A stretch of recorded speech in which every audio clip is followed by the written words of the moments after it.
After identifying the problem area, prepare to install TrueTrack Dual Return at approximately 3 times the width of the belt before the problem area.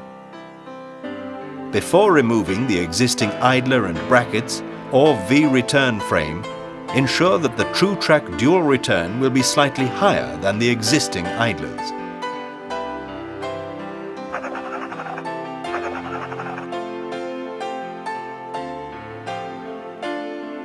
Ensure the tracking adjustment pin is facing the catwalk to ensure ease of access once installed. Set the distance between the inside of the plates to the recommended distance C as per the table to obtain the correct tracking angle. Increase the distance C if more tracking adjustment is needed. Because the dual return is multi-directional, it doesn't matter which way it is installed. Use slings and chain blocks to lift the TrueTrack Dual Return into position under the conveyor belt.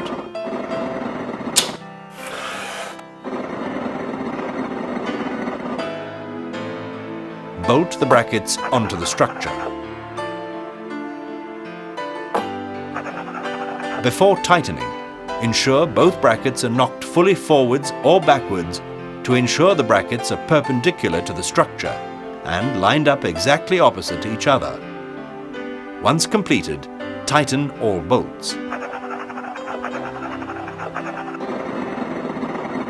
Move the TrueTrack Dual Return with the tracking adjustment pin to check the tension. If the tension is correct, it should be difficult to move the pin backwards or forwards.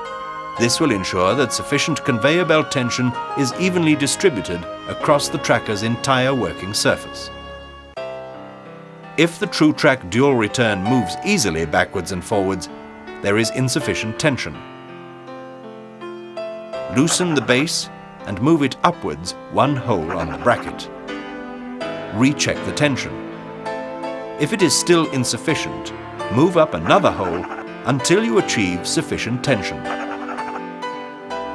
Installation is now complete. Start the conveyor belt to test the dual return. Test that the TrueTrack Dual Return tracks the belt from both sides.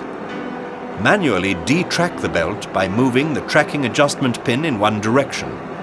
When you release the pin, the TrueTrack Dual Return should automatically center the belt. Repeat this test by moving the tracking adjustment pin in the opposite direction. If installed correctly, it should centralize the belt from both sides.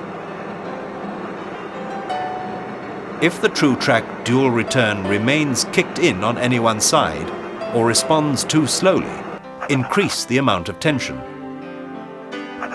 If the problem persists, knock existing idler brackets or frames before and after the TrueTrack Dual Return perpendicular and horizontally aligned to the conveyor structure. Remove any other tracking devices or inverters in front of or behind the TrueTrack Dual Return before testing the conveyor system, as they will reduce or interfere with the performance of the TrueTrack Dual Return. Warning: do not invert the TrueTrack Dual Return.